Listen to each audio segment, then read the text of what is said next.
Par exemple, pourquoi voit-on toujours les mêmes experts, entre guillemets, sur les plateaux de télévision ? Alors là, il y a une réponse assez simple. Pourquoi on voit toujours les mêmes experts à la télévision ? C'est parce qu'ils répondent quand on les appelle.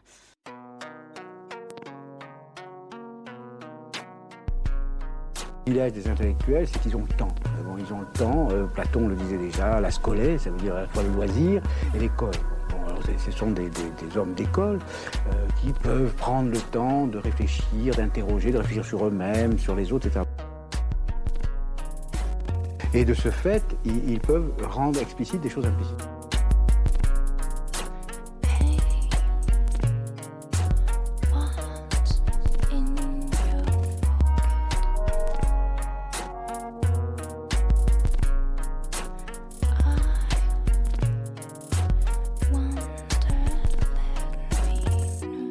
Béguin-Tello, de la place pour les jeunes cerveaux, les jeunes cerveaux, les jeunes cerveaux, les jeunes cerveaux, les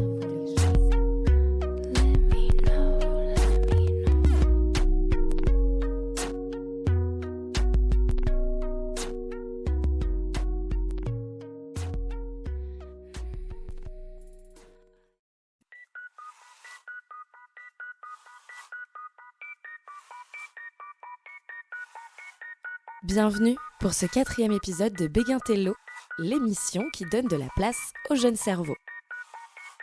Aujourd'hui, mon invitée est Siem Saya. Elle sort de l'école doctorale de physique et astrophysique de l'Université Lyon 1 qui est partenaire de cet épisode. Sa thèse, soutenue en décembre 2022, a pour but de rechercher les défauts ponctuels de diffusion de la lumière sur des miroirs haute performance pour détecteurs d'ondes gravitationnelles. N'ayez pas peur, malgré l'aspect très technique de son travail, Siem a la fibre de la vulgarisation et surtout saura vous transmettre la passion de son sujet qu'elle a adoré mener. Aussi, cet épisode est une belle occasion de découvrir le monde prolifique de l'astrophysique, de mieux comprendre l'histoire des recherches scientifiques et de visualiser les objets célestes qui peuplent l'espace. Vous l'entendrez, les ondes gravitationnelles ont été détectées récemment. Et ça, c'est une vraie révolution pour notre compréhension de l'univers, car elles pourraient permettre de découvrir les secrets de sa création. J'ai adoré me plonger dans son travail parce que même si l'immensité de l'espace peut donner le tournis, son analyse pratique permet de rationaliser et mieux comprendre le cheminement des humains et humaines dans cette quête d'origine.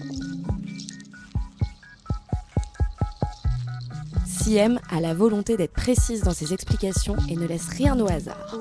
Surtout, elle a étudié un champ novateur et a apporté à l'ensemble de la discipline de nouveaux outils pour continuer à s'améliorer et aller de plus en plus loin dans notre compréhension de l'univers. Encore merci à l'Université Lyon 1 de soutenir ce projet. Je vous souhaite une bonne écoute à tous, la tête dans les étoiles, mais les pieds bien vissés par la gravité terrestre.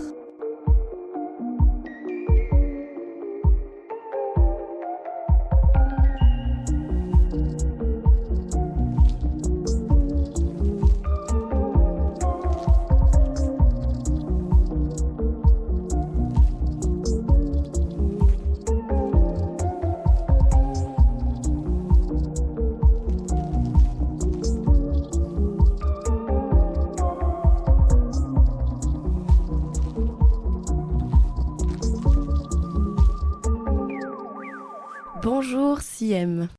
Bonjour.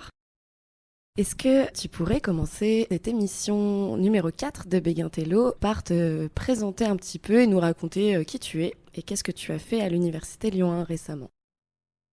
Alors, je m'appelle Siem Saya. Donc, j'ai été doctorante au laboratoire des matériaux avancés de Lyon et de l'Université Lyon 1. Donc, j'ai effectué ma thèse sur l'expérience Virgo, donc, qui est une expérience qui sert à détecter les ondes gravitationnelles. Alors, pour comprendre ce que c'est, il faut remonter un peu en arrière. Donc, on va plonger dans l'histoire avec Albert Einstein. Donc, en fait, Albert Einstein, il avait prédit une théorie en 1915 dans laquelle il expliquait qu'un objet massif déforme ce qu'on appelle l'espace-temps. Donc, en fait, il faut imaginer qu'on a une nappe tendue et qu'un objet massif posé au centre de cette nappe, en fait, va déformer et courber cet espace-temps qui est la nappe. Et en fait, il prédit que justement, deux objets massifs qui vont être en rotation l'un autour de l'autre dans l'univers, vont accélérer et fusionner. Et cette fusion donc, va créer un cataclysme dans l'univers et créer en fait des ondes qui vont se propager à la vitesse de la lumière. Et cette propagation des ondes qu'on appelle les ondes gravitationnelles. Pourquoi les chercheurs et les astrophysiciens se focalisent en ce moment sur les ondes gravitationnelles ? Qu'est-ce que ça nous apprend, nous qui sommes sur Terre ? Quel est vraiment l'intérêt d'étudier ces ondes ? Alors, je dirais que l'un des premiers intérêts, ça serait de confirmer ou non la théorie du Big Bang. Dans les années 1920 ou 1940, en fait, on a 3 physiciens qui font la théorie du Big Bang en se basant sur la relativité d'Albert Einstein. Et en fait, il faut imaginer que l'univers s'est créé il y a 13 milliards d'années, à partir d'une explosion cosmique, donc en partant d'un point dense contenant toute la matière. Et après cette explosion, en fait, on a eu l'expansion de la matière et donc de l'univers. Donc les premières particules qui se sont assemblées, qui ont créé les premières molécules, les premières étoiles, galaxies et ainsi de suite. Dans cette période du Big Bang, en fait, on a une période qu'on appelle l'inflation. Il y a eu un fond d'ondes gravitationnelles qui a été généré à ce moment-là. Si on détecte ces ondes gravitationnelles, on pourrait remonter à cette période de l'inflation, donc de valider ou non la théorie du Big Bang, mais aussi d'avoir en quelque sorte la première image moins d'1 seconde après le Big Bang, donc avoir la plus vieille photo de l'univers. Donc moi, ce que je comprends dans ton sujet, c'est que observer et arriver à détecter ces ondes gravitationnelles, c'est un peu comme faire de l'archéologie, mais de l'espace. Ça nous permet de comprendre d'où on vient. Oui, en quelque sorte. C'est très intéressant, c'est un peu complexe, mais c'est passionnant. Surtout que la première détection directe d'ondes gravitationnelles est très récente. Est-ce que tu peux nous en parler un petit peu ? La première, c'était donc en 2015, un trou noir et une étoile à neutrons, donc qui ont fusionné ensemble et qui ont émis un signal d'onde gravitationnelle et qui a parcouru tout l'univers jusqu'à la Terre et détecté seulement en 2015. Donc ça a été vraiment l'événement physique qui marque l'histoire parce qu'en fait, c'est une confirmation de la théorie d'Einstein qui a été réalisée en 1915 et qui est confirmée seulement 100 ans plus tard. Alors, peut-être pour mieux comprendre aussi qu'est-ce qu'une onde gravitationnelle, et on n'arrête pas de parler d'Einstein depuis tout à l'heure, est-ce que tu crois que tu pourrais nous vulgariser un petit peu cette théorie de la relativité d'Einstein ? D'Isaac Newton jusqu'à Albert Einstein, en fait, notre compréhension de la gravitation a beaucoup évolué. On part d'une première théorie sur laquelle on a 2 objets donc distants et on va avoir une force qu'on appelait la force gravitationnelle qui interagit entre ces 2 objets. Donc on va passer de cette première explication à une autre explication de la gravitation par Albert Einstein dans laquelle on ne conçoit plus la gravitation comme étant une force mais comme un lien qui se crée entre l'espace et le temps, qu'on va appeler l'espace-temps. On a parlé tout à l'heure de trous noirs. En tout cas, c'est un objet qui, dans l'imaginaire collectif, est à la fois effrayant et passionnant et ça a l'air d'être intriguant aussi. Et très intriguant, tout à fait. De ton point de vue, toi, d'astrophysicienne, qu'est-ce que c'est concrètement ces trous noirs ? Parce que pour moi, c'est vraiment un énorme truc qui aspire tout sur son passage et c'est tout ce que je comprends du trou noir. J'imagine que c'est un peu plus compliqué que ça. Ce qui intrigue beaucoup, c'est que généralement tous les objets célestes ou cosmiques qu'on a dans l'univers sont détectés via la lumière, parce qu'ils diffusent ou reflètent la lumière, donc on peut les détecter. Comme les étoiles, par exemple. Comme les étoiles. Et la différence avec les trous noirs, c'est pour ça qu'on les appelle les trous noirs aussi, c'est parce qu'en fait, en absorbant cette lumière, ils n'émettent pas de lumière non plus. Donc ça veut dire qu'ils deviennent invisibles et qu'on ne peut pas les détecter, mais on peut les détecter via, par exemple, les ondes gravitationnelles. On peut détecter les signaux et en déduire en fait en regardant les contreparties, voir si c'est une étoile à neutrons ou 2 trous noirs ou 2 étoiles qui ont fusionné. Et ça nous permet d'avoir des informations sur ces trous noirs. Alors tu viens d'importer un nouveau mot, c'est quoi une étoile à neutrons ? Donc une étoile à neutrons, c'est une étoile composée principalement de neutrons. Et on considère en fait tout objet qui est 3 fois inférieur à celle de la masse du Soleil va être considéré comme une étoile à neutrons. Toutes les étoiles en fait, faut les voir comme des soleils en fait, c'est comme des boules de feu. Et donc une étoile, elle a un début quand elle est créée, puis elle a une fin.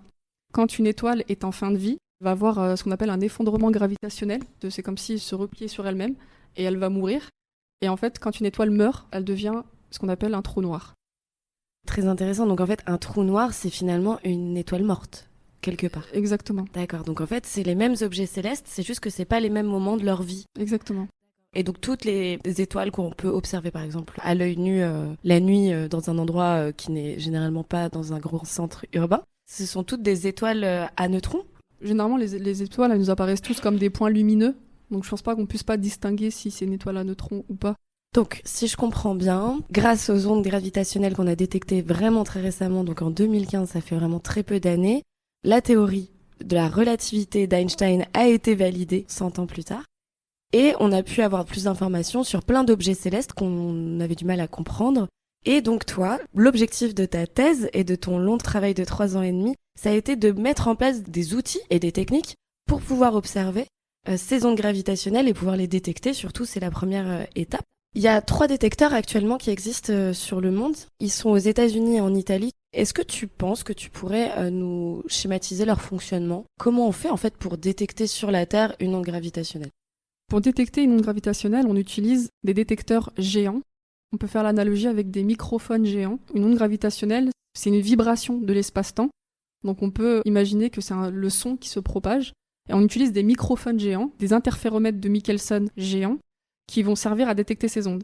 Donc en fait, c'est des détecteurs qui sont optiques. Donc on utilise différents miroirs au bout de chaque bras. Donc il faut imaginer que le détecteur forme un L, c'est ça. Donc on a 2 bras kilométriques, donc 3 km pour celui qui est en Italie et 4 km pour les grands frères américains. Et donc du coup, en fait, on va mettre des miroirs en chaque bout de bras. On utilise un laser. Le faisceau laser va se propager jusqu'à ce qu'on appelle une lame séparatrice, un système optique qui permet de séparer le faisceau en 2. Donc on va avoir chaque faisceau qui va se propager dans les 2 bras du détecteur. Et ensuite, le faisceau va faire un certain nombre d'allers-retours entre les 2 miroirs de chaque bras, puis il va être recombiné au niveau de la lame séparatrice, puis dirigé vers une photodiode, une sorte de détecteur, qui va, en fait, le détecteur va servir à mesurer les interférences lumineuses de ces 2 faisceaux. Et on fait en sorte que le détecteur soit réglé sur ce qu'on appelle la frange noire. Donc on fait en sorte qu'on n'ait pas de lumière en sortie du détecteur. Au passage d'une onde gravitationnelle, en fait, on va voir ces 2 bras qui vont bouger. Ça nous annonce qu'on a détecté une onde gravitationnelle. C'est une vibration, c'est juste un son qui se propage. Et pour détecter ce son, on utilise un détecteur optique, donc à base de laser et de miroir, pour mesurer en fait cette vibration. Et c'est un peu contre-intuitif de se dire que ça ne fait pas de lumière, mais qu'on utilise quand même quelque chose qui mesure la lumière pour détecter une vibration. En fait, la lumière, au passage d'une onde gravitationnelle, c'est une quantité qui ne bouge pas, qui ne varie pas. Par contre, tous les objets qui sont traversés par une onde gravitationnelle vont voir leur distance, longueur bouger. En fait, c'est comme si, au passage d'une onde gravitationnelle, je grandirais et puis je m'élargis. Cette variation de distance, justement, en fait, va faire que la lumière, comme elle n'est pas modifiée au passage d'une onde gravitationnelle, ça va être une grandeur qui va nous permettre, avec un système de laser et de miroir optique, de mesurer ces variations de distance. D'accord. La lumière permet en fait d'avoir une référence fixe qui ne bouge pas pour voir ce qui bouge autre que la lumière. Voilà. Est-ce que c'est possible, par exemple, que nous, on se soit déjà heurté à une onde gravitationnelle sans s'en rendre compte ? Ah oui, bien sûr, c'est très possible. Sauf que l'amplitude de cette onde qui se propage est extrêmement petite, donc on n'est pas sensible à ce genre de déformation, mais les faisceaux laser, en fait, vont l'être. Et c'est pour ça qu'on a besoin de construire des très grands détecteurs pour être encore plus sensible à ces infines variations de longueur. C'est important de dire aussi que c'est des variations très très minimes très, très fines. Et très difficiles à détecter, d'où toute l'importance et toute l'énergie qui est mise en œuvre aujourd'hui en astrophysique pour fabriquer des outils qui sont assez sensibles pour les mesurer. Et performants. Je voulais faire un petit focus parce qu'on est ici à Lyon. Ce podcast est aussi en partenariat avec l'Université Lyon 1 et j'ai lu dans ta thèse que à Lyon, on était leader des fabricants de composants optiques. Incroyable. Comment ça se fait ? Alors, on a la chance d'avoir un labo comme le LMA, le Laboratoire des matériaux avancés de Lyon, qui a fait un très gros travail de R&D, donc de recherche et de développement sur les miroirs pour avoir des composants optiques les plus performants possibles. Et dans le monde, c'est le seul labo qui, pour l'instant, est capable de fournir ces pièces d'une perfection imbattable. J'imagine que ces miroirs-là ne ressemblent pas aux miroirs qu'on a dans nos salles de bain pour se regarder. Non. À quoi ressemblent-ils du coup ? Alors, c'est des miroirs qui pèsent 40 kg, qui font 35 cm de large et 20 cm d'épaisseur. C'est des grosses pièces optiques. Donc elles sont composées c'est de la silice fondue, pour les voir comme des gros blocs de verre. Ces gros blocs de verre sont commandés à l'étranger, donc on a un système de polissage. On va venir polir la surface de cette silice fondue pour avoir la face la plus plate et uniforme possible. Et ensuite, le LMA va se charger en fait de faire un revêtement de surface, donc grâce à des machines qu'ils ont développées, je pense, une 20aine d'années. Ils ont été capables de construire en fait ce qu'on appelle des machines de dépôt. C'est une grande machine dans laquelle on place ces blocs de silice fondu et sur lesquels en fait on va venir déposer par pulvérisation en fait des atomes et créer un revêtement de surface. Pour faire l'analogie, c'est un peu ce que font les fabricants de lunettes. Donc on vient déposer sur les verres optiques en fait des anti-reflets ou d'autres traitements de surface. On fait la même chose au LMA en utilisant 2 matériaux spécifiques. À l'issue de ces traitements de surface, on a créé en fait un miroir qui est réfléchissant à 99,99999%. Donc très très précis. Exactement. Merci pour toutes ces précisions. On va repartir un petit peu en arrière. Tu as évoqué Newton, on a beaucoup parlé d'Einstein, mais toute cette recherche-là a commencé avec Newton. Peut-être on peut parler un petit peu de l'histoire de cette recherche sur les ondes gravitationnelles et de ce qu'on appelle l'astronomie gravitationnelle d'ailleurs. C'est un nom de discipline. Oui, la découverte des ondes gravitationnelles en 2015 a confirmé la théorie de la relativité générale d'Einstein, mais elle a aussi créé une nouvelle porte dans le domaine de la recherche en physique qu'on a appelée l'astronomie gravitationnelle. Donc c'est un domaine dans lequel on n'avait pas encore d'expérience pour détecter tout ce qui était lié à la gravitation. Donc, tout ce qui était fait a été beaucoup calculé mathématiquement ou était des théories. Et là, c'est vrai que la confirmation de cette détection a créé cette nouvelle recherche. Enfin, du coup, ça a ouvert une porte sur ce domaine-là. Est-ce que je me trompe ou pas? Moi, je suis pas du tout dans ce domaine-là. Et de mes petits souvenirs d'école, Newton, c'est l'histoire de la pomme. Donc cette pomme qui tombe sur le sol et qui s'envole pas, qui veut dire que sur Terre, on a de la gravité qui nous permet de marcher, de tenir debout et de pas être dans les airs. C'est quoi le lien entre cette théorie de Newton et celle d'Einstein? Je dirais qu'ils ont eu 2 conceptions de la gravitation qui est complètement différente. La pomme qui tombe, c'est qu'elle est attirée gravitationnellement par le centre de la Terre. La description a été, je dirais, un phénomène qui était physique et sur Terre, alors qu'Albert Einstein a décrit en fait un phénomène gravitationnel qui est dans l'univers. On a 2 conceptions différentes, donc une interaction qu'on appelle une interaction de force entre 2 objets. Par exemple, c'est aussi la force gravitationnelle qui permet au système solaire et à toutes les planètes de parcourir leur orbite sans jamais se taper les unes contre les autres. Donc c'est cette force gravitationnelle-là aussi. Et Albert Einstein, il donne une autre définition de la gravitation. Il va lui en fait décrire la gravitation comme étant une déformation de cet espace-temps que via une courbure. Donc l'espace-temps va se courber. En se courbant ou en fusionnant, ou 2 objets massifs qui vont se fusionner ensemble, en fait, ils vont émettre une onde gravitationnelle. Et donc ça serait un moyen de détecter en fait, ce signal. Je pense que pour Einstein, la théorie de la gravitation d'Isaac Newton, en fait, a été le fondement de sa théorie. Il s'en est servi pour créer sa théorie sur la relativité générale. Il n'aurait pas pu penser et réfléchir à ce qui se passe dans l'univers si on n'avait pas commencé par observer ce qu'il y a de le plus proche de nous sur Terre, finalement. Oui. Tu as un petit peu étudié les différences entre les ondes électromagnétiques et les ondes gravitationnelles. Et c'est super intéressant parce que les ondes électromagnétiques, pour le coup, c'est quand même plus simple à comprendre parce qu'énormément de nos appareils fonctionnent avec ça, nos téléphones, les micro-ondes. Dans notre quotidien, en fait, les ondes électromagnétiques sont partout. Peut-être, en parlant un petit peu de ces ondes électromagnétiques, ça peut aider à comprendre via la différence les ondes gravitationnelles. Donc les ondes électromagnétiques, en fait, c'est une combinaison de 2 ondes, d'une onde électrique et d'une onde magnétique. C'est comme si en fait on avait des charges électriques qui étaient en mouvement. Et la comparaison avec une onde gravitationnelle, cette fois-ci, c'est qu'une onde gravitationnelle n'est pas chargée en fait. C'est une information qu'on va avoir sur la déformation de l'espace-temps qui va se propager à la vitesse de la lumière et qui va déformer tous les objets qu'elle va traverser dans l'univers. Donc, a priori, les ondes gravitationnelles ne pourront jamais faire marcher des choses dans notre quotidien comme un micro-ondes ou un téléphone portable. Non. C'est pas une énergie dont on peut se servir, par Non. exemple.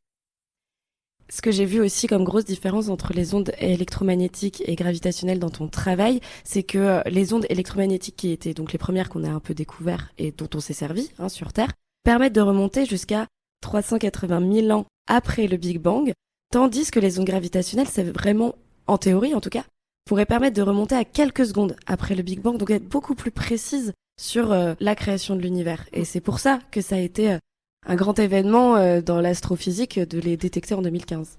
Oui, exactement. En fait, c'est les ondes gravitationnelles, c'est un autre moyen, donc c'est un autre type d'onde, donc un autre moyen d'avoir d'autres informations pour remonter en fait au plus tôt dans la création de l'univers.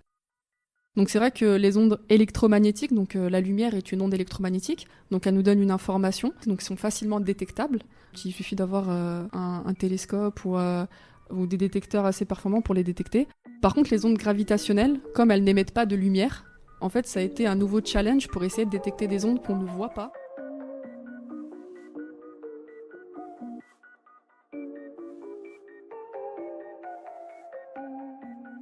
Qu'est-ce que le miroir ? Avant d'être une image de poète, le miroir est lui-même un producteur d'images. Source de réflexion, surface rigide sans laquelle les choses seraient absorbées dans l'oubli, il nous invite à réfléchir. Comme l'écrit Gaston Bachelard, les miroirs sont des objets trop civilisés, trop maniables, trop géométriques. Ils sont avec trop d'évidence des outils de rêve pour s'adapter d'eux-mêmes à la vie onirique. Nous ne nous étonnerons donc pas de constater que le miroir retienne au contraire l'attention de ceux dont la démarche, plus intellectuelle, a pour principal objet d'interroger le mystère de l'acte poétique, et pour qui le mot, en même temps qu'il retrouve sa valeur d'image, tend à devenir précisément un outil de rêve, et, par là même, un moyen de connaissance d'un genre apparemment nouveau. Communication de M. Guy Michaud, Université de la Sarre, au 10e congrès de l'association, le 22 juillet 1958.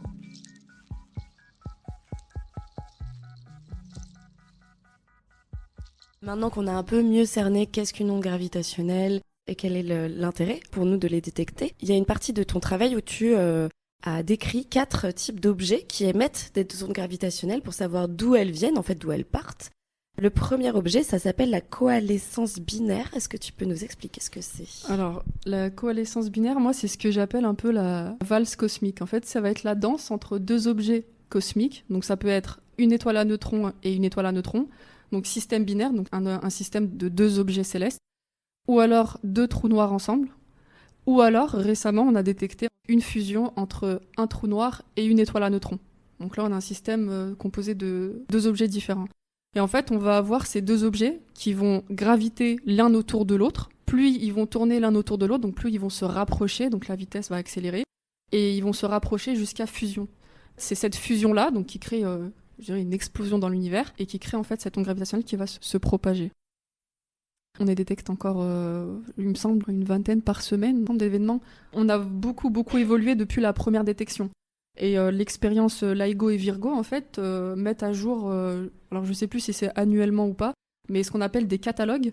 Et dans ces catalogues sont référencées toutes les détections qui ont eu lieu, leur distance, leur masse, enfin on a plein d'informations sur les objets qui ont été détectés. Oui, donc c'est des événements en fait très récurrents qu'on arrive très bien à détecter maintenant. Qui sont devenus récurrents maintenant, oui. Depuis 2017. Alors depuis 2017, il faut savoir que les détecteurs ont évolué. On arrive à avoir des détecteurs qui sont de plus en plus performants, et qui nous permettent aujourd'hui de détecter de plus en plus d'événements. Comme les coalescences binaires, qui sont donc deux objets célestes massifs qui fusionnent. Il y a une autre source qui émet des ondes gravitationnelles, c'est les ondes continues. Donc ça, c'est encore différent. Qu'est-ce que c'est ? C'est plus des objets comme ce qu'on appelle des pulsars. C'est un objet en fait qui va émettre en continu un signal, qui va être en rotation rapide, suivant un axe. Cette rotation rapide va émettre un signal électromagnétique continu et qui fait qu'en fait on peut détecter ce signal facilement. Un pulsar, c'est exactement ça, c'est une étoile à neutrons en fait qui va être en rotation suivant un axe précis et qui va émettre cette onde électromagnétique à une fréquence égale à sa fréquence de rotation. Alors, troisième source astrophysique des ondes gravitationnelles, tu as noté les bursts d'ondes gravitationnelles qui sont des explosions de supernovas. Qu'est-ce que c'est déjà une supernova avant de... Alors, une supernova, c'est une étoile quand elle est en fin de vie. Donc c'est de l'implosion d'une étoile. Il faut voir comme un cataclysme dans l'univers. Donc c'est assez puissant. Ce signal, en fait, c'est ce qu'on appelle des signaux burst. Et ça, c'est des phénomènes super rares, en fait. Dans ton travail, tu écris que on en détecte environ 1 par siècle par galaxie. Donc c'est vraiment très rare. Oui, c'est extrêmement rare. Et en plus, ils ne sont pas facilement détectables. Pourtant, c'est étonnant parce que tu dis que c'est un cataclysme dans l'univers. Comment ça se fait que ce soit pas facilement détectable ? Comme on les détecte rarement, c'est aussi parce que l'amplitude en fait de l'onde émise va être très très fine. Et comme on a très peu d'événements, donc on en a 1 par siècle, encore plus difficile la détection.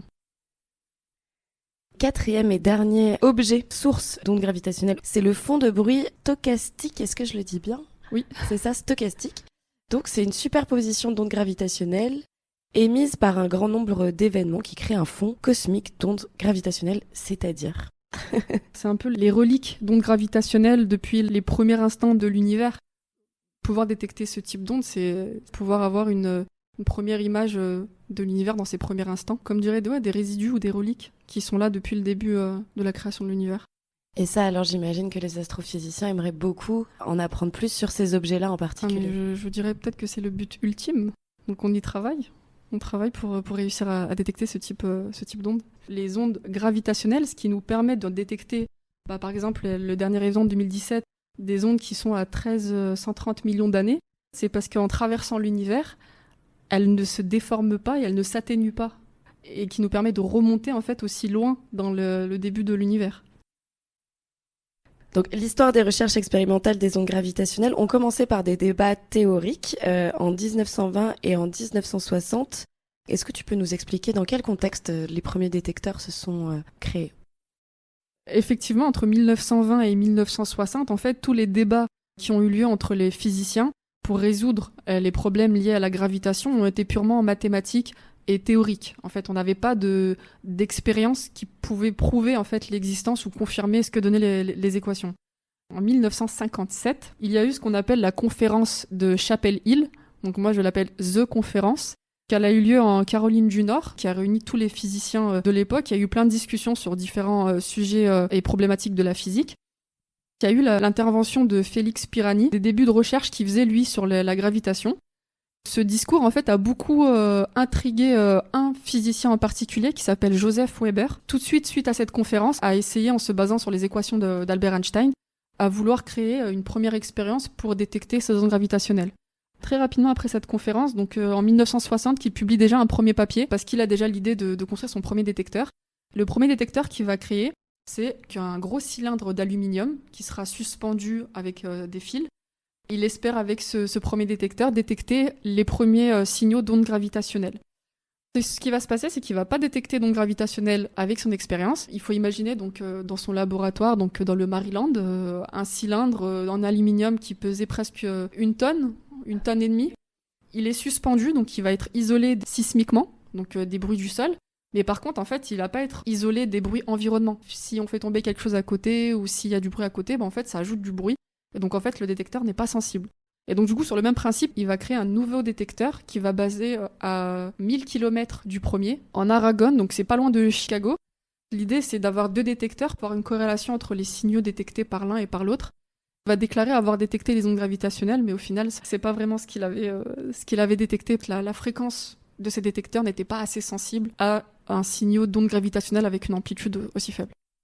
Donc même si c'était entre guillemets un échec en termes de résultats, ce qui est intéressant, c'est que ça a été le premier à vouloir en tout cas les détecter et à avoir cette démarche. Exactement. Ce qu'il faut retenir, c'est que c'est quand même le pionnier dans la construction des premiers détecteurs d'ondes gravitationnelles. Dans les années 90, on passe à une deuxième phase, deuxième génération de chercheurs et de chercheuses qui continuent en fait la quête de Weber et qui va faire encore avancer la recherche. Que s'est-il passé dans ces années-là ?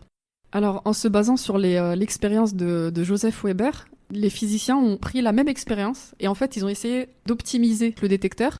D'abord, la première chose, ça a été de l'isoler sismiquement. Donc certes, il était suspendu, mais ils l'ont enfermé dans une sorte de caisson pour le placer sous vide.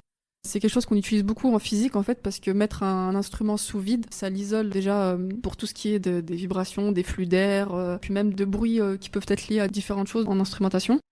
Et donc du coup, on va avoir plein d'expériences qui vont naître suite à ça, donc avec plein de modifications qui vont être ajoutées à cette expérience, ce qui va permettre de rendre en fait l'instrument de plus en plus sensible, mais ils n'atteindront pas encore des fréquences assez bonnes pour détecter des ondes gravitationnelles.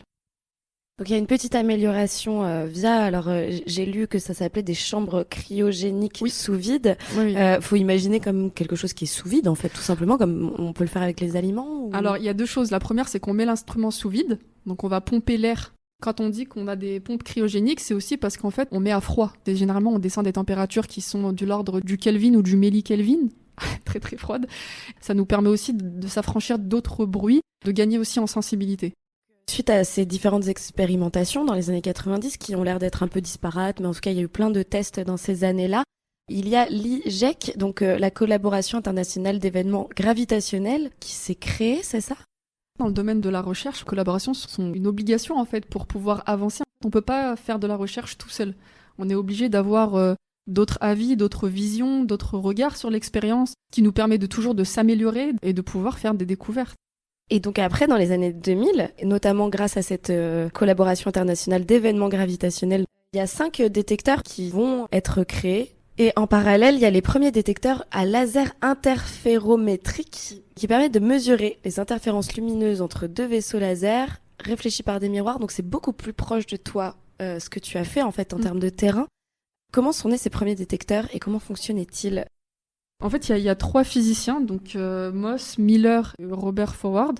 Il faut savoir que Robert Forward était un apprenti de Joseph Weber, qui a repris en fait le relais, donc en se basant sur les détecteurs de Joseph Weber. Il s'est focalisé sur la construction d'un nouveau type de détecteur, en utilisant un laser et des optiques. Une toute petite expérience, je veux dire, je crois que la première expérience, il avait des bras de 8 mètres de longueur.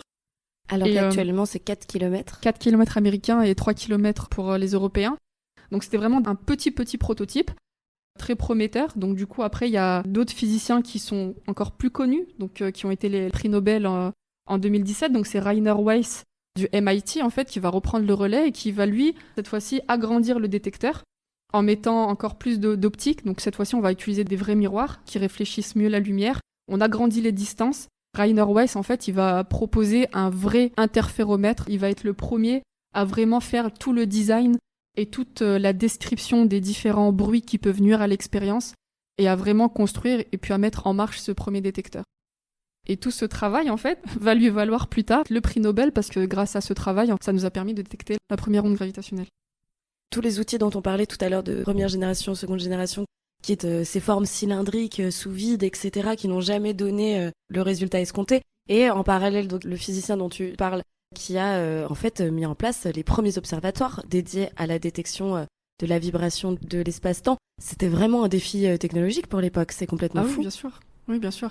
Là, Rainer Weiss, comparé à Joseph Weber, on peut dire que c'est le pionnier dans la fabrication du détecteur, mais interférométrique. Là, on passe d'un détecteur donc cylindrique, on appelle ça des masses résonantes, parce qu'en fait, on a un gros cylindre qui résonne, à des détecteurs optiques. Et donc, suite à cette invention, on peut dire, il y a des observatoires géants qui ont été mis en place. Il y a 4 projets qui ont vu le jour depuis 1989. Est-ce que tu peux nous en parler un petit peu ? Rainer Weiss, qui est un physicien américain, lui, de son côté, a construit donc la première expérience qu'on appelait LIGO au MIT. Donc, il faut le voir toujours comme un L, 4 km de longueur de bras, un laser, des optiques. Quand je dis des optiques, c'est des miroirs réfléchissants qui sont placés à différents endroits pour pouvoir réfléchir la lumière du laser. Ça a été très vite suivi par Virgo, le petit frère européen. Qui est basé à Pise, en Italie. C'est ça. On a besoin d'avoir plusieurs détecteurs sur Terre. On fait de la détection par triangulation. Ça veut dire qu'on a besoin d'avoir plusieurs détecteurs pour corréler le signal. Puis ensuite, on a un détecteur qui a été construit au Japon, qu'on appelle Kagra, qui lui aussi est basé sous le même principe que les précédents, à la différence que lui, il est sous terre, sous une montagne en fait. Donc il est isolé sismiquement parce qu'il n'est pas en surface de la Terre. Et en plus de ça, il fonctionne par cryogénie. On met sous vide et puis on refroidit pour avoir moins de bruit. On est censé avoir une meilleure sensibilité. On prend pas encore ces données parce qu'il y a encore plein de réglages et il n'est pas encore au point. Oui, il est très récent. Exactement. Et donc en 2015, on revient à ce moment incroyable parce que j'imagine, enfin moi je suis pas astrophysicienne, mais j'imagine que quand ça s'est passé, ça devait être la folie pour tous ces gens-là. Mais la détection de la première onde gravitationnelle a valu le prix Nobel de la physique en 2017. Attribué à Rainer Weiss, Kip Thorne et Barish.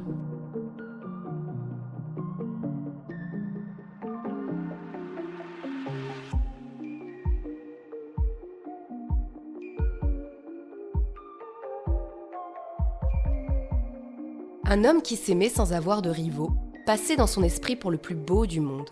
Il accusait toujours les miroirs d'être faux, vivant plus que content dans une erreur profonde. Afin de le guérir, le sort officieux présentait partout à ses yeux les conseillers muets dont se servent nos dames. Miroir dans les logis, miroir chez les marchands, miroir aux poches des galants, miroir aux ceintures des femmes. Que fait notre Narcisse ? Il va se confiner aux lieux les plus cachés qu'il peut s'imaginer, n'osant plus des miroirs éprouver l'aventure. Mais un canal, formé par une source pure, se trouve en ces lieux écartés. Il s'y voit, il se fâche, et ses yeux irrités pensent apercevoir une chimère vaine. Il fait tout ce qu'il peut pour éviter cette eau. Mais quoi ? Le canal est si beau qu'il ne le quitte qu'avec peine. On voit bien où je veux venir.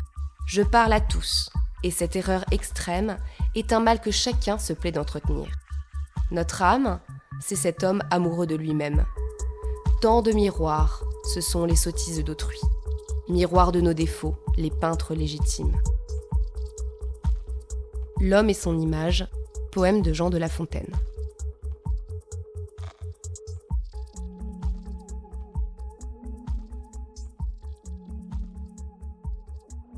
On reparle encore une fois de cet événement astrophysique important pour appuyer le fait que c'est un domaine très récent et très prometteur et que donc il y a plein de projets qui sont en cours dans le futur et qui vont énormément se développer dans les années à venir. On est déjà en train de parler des détecteurs 3e génération. Le détecteur 3e génération s'appelle Einstein Telescope. C'est un détecteur interférométrique, donc comme ceux de première génération. À la différence qu'on n'aura plus cette forme de L, mais on aura un détecteur qui sera triangulaire.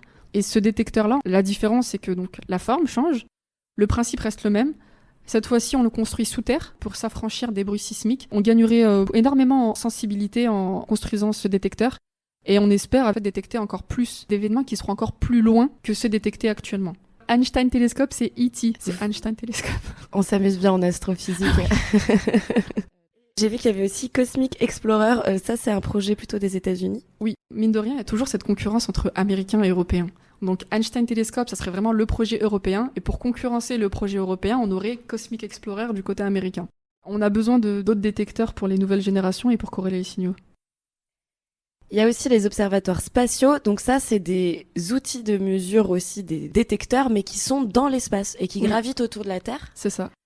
Je pense au projet LISA, qui est en collaboration avec l'Europe et les États-Unis, la NASA et l'ESA. En quoi ça consiste ce projet ? Encore une fois, dans une optique de pouvoir s'affranchir de tous les bruits et tout ce qui pourrait gêner l'expérience quand elle est sur Terre, le fait d'envoyer l'expérience dans l'espace, on va s'affranchir de toutes les pénibilités. C'est très très prometteur, mais le problème c'est que ça demande une nouvelle technologie. Donc on doit créer de nouveaux outils. Donc là, on n'est plus sur des détecteurs interférométriques. C'est comme si on avait 3 satellites positionnés en triangle. Ces satellites vont avoir un faisceau laser qui va circuler entre eux, donc ils vont être séparés par des milliers de kilomètres. Ils vont pouvoir mesurer des variations de longueur, pareil au passage d'une onde gravitationnelle. Il faut construire les satellites, il faut avoir des miroirs à l'intérieur qui vont pouvoir réfléchir et envoyer le faisceau laser entre les différents satellites. Et ça, c'est une nouvelle technologie parce que nous, sur Terre, on a des tubes dans lesquels on envoie les faisceaux laser qui sont réfléchis à travers les miroirs. Là, dans l'espace, on n'aura plus ces tubes qui seront ni sous vide ni cryogéniques. Et ça demande de nouvelles prouesses technologiques, ça demande encore beaucoup de recherche pour pouvoir produire ce type de nouveaux détecteurs. Actuellement, sur LIGO et Virgo, ça nous permet d'optimiser nos instruments pour pouvoir créer Einstein Telescope. Et toute la technologie qu'on aura apportée à Einstein Telescope servira aussi pour LISA dans quelques années. Donc on en a pour encore quelques temps, et on en parlait tout à l'heure un petit peu en off, où on s'est rencontrés. Tu disais que ton sujet est très à la mode, en fait, et que tout le monde s'en empare énormément en ce moment. C'est tellement prometteur et ça a tellement de promesses que ça peut aller aussi très très vite, peut-être. Effectivement, beaucoup de gens s'y intéressent. En plus, c'est des très très grandes expériences. Il y a une grande collaboration, plusieurs labos qui travaillent pour la même expérience. L'expérience est tellement grande qu'en fait, tout le monde peut y contribuer. On peut travailler sur les miroirs, on peut travailler sur le bruit, les bruits optiques, on peut travailler sur la lumière diffusée, on peut travailler sur le banc de détection. En fait, beaucoup de choses sont à faire. On peut travailler sur l'électronique. C'est très à la mode parce qu'en fait, il y a beaucoup à faire. Et puis en plus, c'est excitant de savoir qu'on va construire encore une nouvelle génération de détecteurs qui seront encore plus performants, qu'on va pouvoir remonter encore plus loin dans l'univers. Puis ensuite viendra la génération de ELISA dans l'espace. Donc ouais, c'est excitant, c'est plein de nouveaux challenges au quotidien dans le domaine de la recherche. Donc oui, ça égaye encore plus la curiosité. C'est très intéressant que tu parles de tous les différents métiers en fait qui peuvent contribuer à la même expérience. Il y a quelque chose dont on n'a pas encore parlé mais dont tu parles dans ta thèse, qui est aussi la question de l'informatique dans tout ça, et que nos prouesses en informatique aussi permettent de développer ce genre d'outils. Donc il y a 2 algorithmes moi que j'ai relevés dans ton travail, qui est l'algorithme Blob-Log et l'algorithme CEP, qui est plus robuste et de meilleure qualité si j'ai bien compris. Peut-être on va pas s'étendre parce que c'est un peu complexe sur le sujet très longtemps, mais quel est le rôle de l'algorithme et de l'informatique dans ces outils, ces nouveaux outils de détection d'ondes gravitationnelles ?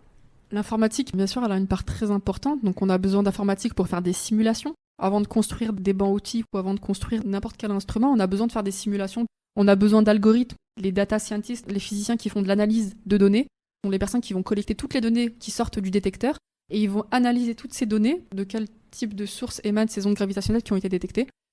Et donc du coup, oui, l'informatique a une part très très importante dans la recherche. Il faut que je parle des défauts en fait pour comprendre pourquoi on utilise des algorithmes. L'objectif de ma thèse a été de travailler sur l'étude des défauts. Pour avoir des détecteurs encore plus performants, il faut optimiser la détection. Donc ce qui se passe, c'est que quand on cherche à détecter une onde gravitationnelle, en fait, on a des miroirs qui réfléchissent la lumière laser.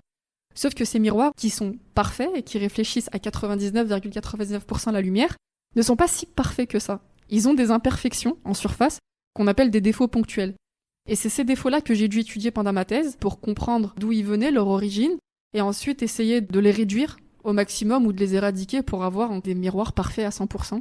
Les miroirs, s'ils comportent par exemple un trou, un poc, une fissure ou des impuretés proches de la longueur d'onde, ça va diffuser de la lumière. La lumière va taper sur les parois du tube à vide, puis se recombiner sur le faisceau, et puis en fait ça va ajouter du bruit.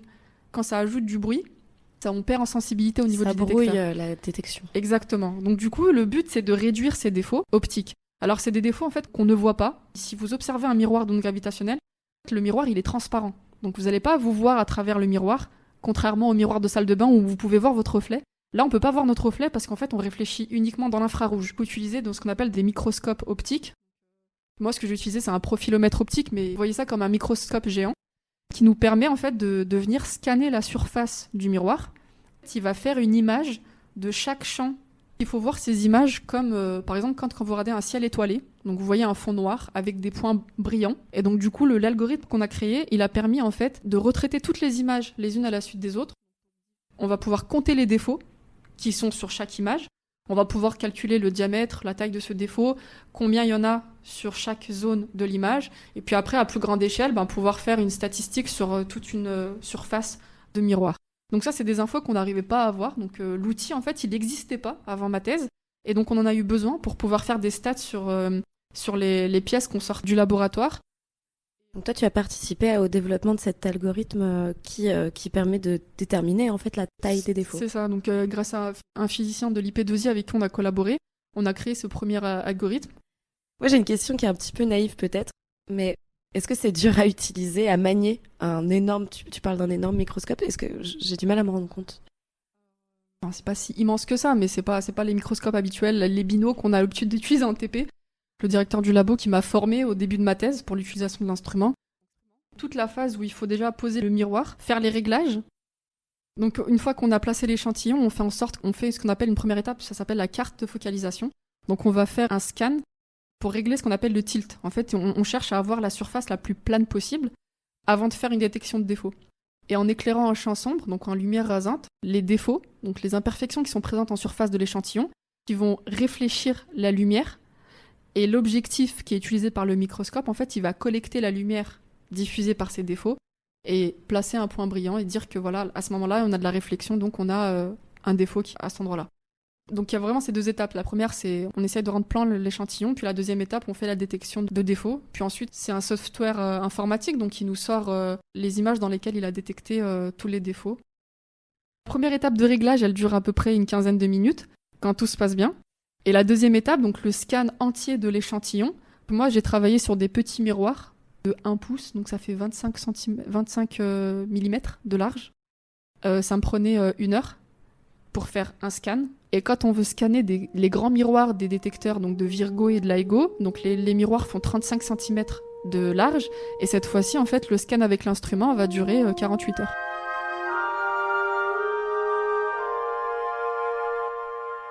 Miroir, oh mon beau miroir, dis-moi qui est la plus belle. Des miroirs pour se voir? Non. Des miroirs pour entendre les chuchotements de l'espace-temps? Oui. Eh bien, miroir, racontez-nous les histoires de l'univers. Attention, ils ne vous raconteront pas les contes de Grimm ou de la rue Broca, mais valideront les théories d'Einstein et l'histoire de l'univers. Les sons, transmis par l'espace-temps, voyagent à la vitesse de la lumière. Alors, observer loin nous informe sur le passé. Ainsi, plus on entend loin, plus on entend les événements survenus tôt dans l'histoire du cosmos. Les miroirs sur lesquels je travaille ne pourront pas vous dire si vous êtes la plus belle ou le plus beau. Non, car ces miroirs réfléchissent seulement dans l'infrarouge une lumière invisible, contrairement à vos miroirs de salle de bain. En revanche, une fois installés dans le détecteur géant, situé à Pise en Italie, les miroirs détectent des signaux qui parcourent l'univers sur plusieurs millions d'années-lumière avant de nous parvenir. Imaginez l'espace-temps comme un océan et des vagues. Vous y êtes ? Il est immense et peuplé d'objets massifs. Quelque part, au fin fond de cet océan se produisent de magnifiques spectacles de danse, les valses cosmiques. À chaque fin de valse, entre deux trous noirs, une union cosmique se produit, déclenchant alors une secousse de l'espace-temps. Cette secousse est une vague imperceptible qui va se propager jusqu'à nos miroirs. La forme de cette vague est extrêmement précieuse pour les astrophysiciens. Et pour permettre la détection, il faut que ces miroirs soient le plus parfait possible. La moindre imperfection du miroir crée de la lumière diffusée. Cette lumière diffusée est alors perdue et on cherche à la réduire pour gagner en sensibilité. Si les miroirs sont moins sensibles, ils ont moins d'histoires à raconter. C'est là que j'interviens. Le but de ma thèse est d'étudier leur tête. Plus précisément, j'étudie deux phénomènes, les défauts des miroirs et la lumière diffusée par ces défauts. Au laboratoire, on dépose à l'aide d'une machine unique une fine couche de matériaux sur des blocs de verre ultra purs, ce qui donne au miroir sa réflectivité quasi parfaite. Pour ma thèse, on produit de nombreux échantillons tests avec des paramètres de dépôt différents que je caractérise. Ce sont des bébés miroirs, ils sont plus faciles à manipuler que leurs parents qui pèsent 40 kg. Pour la partie diffusion, je crée des simulations pour prédire l'interaction de ces défauts avec la lumière. Je suis docteur. Enfin non, bientôt. Je soigne les miroirs, mais pour bien les soigner, j'examine les défauts afin de connaître leur origine et identifier les paramètres qui entrent en jeu dans leur formation. Connaître l'origine des défauts permettra d'améliorer la qualité des futurs miroirs, d'entendre encore plus loin dans les abysses de l'océan cosmique et mieux connaître les sources émettrices de ces tangos de trous noirs mortels. Enfin, pour conclure, on peut dire que les miroirs sont comme les humains, ce sont leurs défauts qui les rendent intéressants. Ma thèse en 180 secondes, 2021, Siem Saya, extrait de la vidéo YouTube de la chaîne Université de Lyon.